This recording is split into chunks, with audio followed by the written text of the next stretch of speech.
अस्सलाम वालेकुम my YouTube family, कैसे हैं आप सब लोग। आज का रियल रेट जानने से पहले काइंडली चैनल को सब्सक्राइब कर दें, वीडियो को लाइक कर दें और शेयर कर दें ताकि आपको डेली रियाल की अपडेट मिलती रहे। चलिए बताते हैं आपको आज का रियाल रेट। चलिए देखते हैं सऊदी अरब मुख्तलिफ बैंकों के रेट्स में क्या दे रहा है। अल एक्सचेंज दे रहा है 28 रुपये 10 पैसे। इंजाज बैंक दे रहा है 27 रुपये 99 पैसे। इसी तरह अल राजी दे रहा है 27 रुपये 91 पैसे। सऊदी अमेरिकन बैंक सांबा दे रहा है 28 रुपये 3 पैसे। एक्सप्रेस मनी दे रहा है 28 रुपये 8 पैसे और वेस्टर्न यूनियन दे रहा है 28 रुपये 8 पैसे। नेपाल के लिए दे रहा है इंजाज बैंक दे रहा है 35 रुपये 2 पैसे। मैनीग्राम दे रहा है 35 रुपये 1 पैसे। वेस्टर्न यूनियन दे रहा है 34 रुपये 93 पैसे। राजी बैंक दे रहा है 34 रुपये 99 पैसे।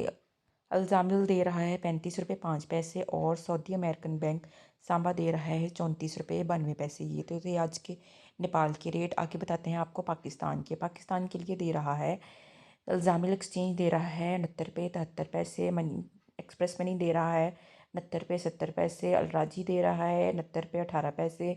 वेस्टर्न यूनियन दे रहा है 69 रुपये 18 पैसे। इसी तरह सऊदी अमेरिकन बैंक सांबा दे रहा है 68 रुपये 33 पैसे। तो ये थे आज के पाकिस्तान के लिए रेट्स। आगे बताते हैं आपको इंडिया के लिए अलराजी बैंक दे रहा है 21 रुपये 88 पैसे।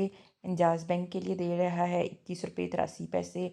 मनीग्राम तो दोस्तों ये थे आज दे रहा है 21 रुपये 60 पैसे। काइंडली चैनल को सब्सक्राइब कर दे रहा है 21 रुपये 51 पैसे और वेस्टर्न यूनियन दे रहा है 21 रुपये 44 पैसे। मिलते हैं कल नए रियल रेट के लेके, तब तक के लिए अल्लाह हाफिज़।